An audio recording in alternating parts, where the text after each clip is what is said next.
And here I thought this episode would be about cutie marks and maybe explain why they had them even when magic was gone. But no, let's open up more world-building holes instead of filling the ones we already have. I have to be honest, G5 is losing my interest a little bit. The movie is good, and I'll stand by that. But Make Your Mark and Tell Your Tale are butchering the lore. We learn a few confusing things about Equestria in this episode. First, and they've been hinting at this for a while, it's pretty much confirmed that Equestria is only 3 towns large. It feels so cramped and tiny and disappointing compared with the expansive world of G4. Especially problematic since they are the same world. Like, I guess 95% of the population died, which would be interesting if they expanded on it at all, like if there was a war or a plague or something. Also, there should be ruined cities. Something the size of Manhattan doesn't just disappear, even over 1,000 years. Also, Alpha Biddle and Sunny are implied to be the leaders of Bridalwood and Maritime Bay, which opens up all sorts of holes. I guess Bridalwood Forest doesn't have a proper government, because this guy has a different job. And how did Sunny become the leader of the Earth Ponies? Did they all just bow down to her because Alicorn? Was there an election? Was she appointed to run the games by the government of Maritime Bay? Which, by the way, has to exist because Hitch is law enforcement. Whose laws is he enforcing?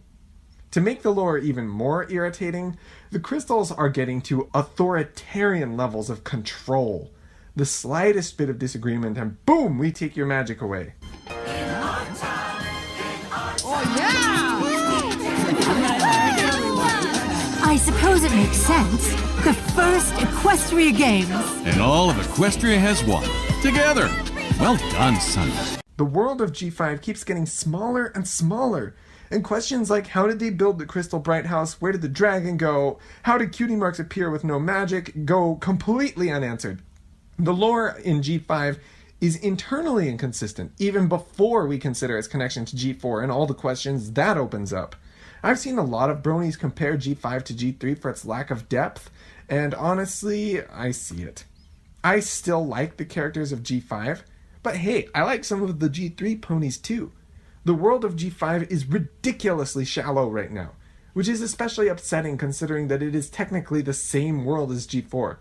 So those are complaints about G5 as a whole. But what did I think about this episode in particular? Well, I'm not blown away.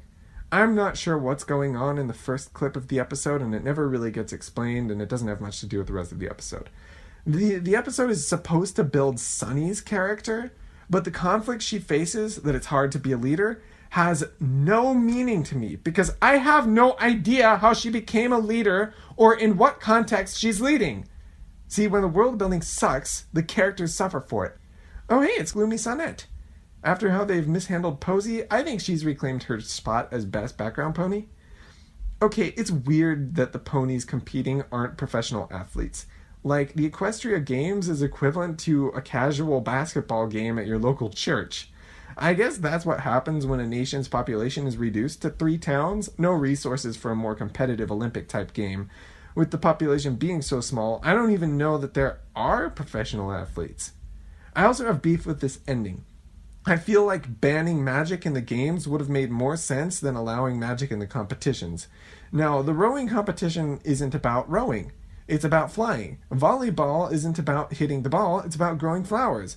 Like, some of these sports make more sense if magic isn't involved. So this is not a good episode, and anything that could have been good about it is being sabotaged by the increasingly mediocre world building that is plaguing G5. I'm honestly going to give this episode a 1 out of 5. I can't tell if I'm just disappointed with G5 in general or this episode in particular. I came into G5 really hopeful and open-minded. Hasbro needs to step up their game, or they're going to lose a lot of potential customers. That's already been happening. The fandom has been losing interest in G5 ever since the first screen caps of Tell Your Tale were released, and it started to become apparent that the series was not going to be up to par with the movie. The big 8-episode drop in September better do something right. I'm not giving up on G5 until the entire first season is out, because there have been moments that I've genuinely enjoyed.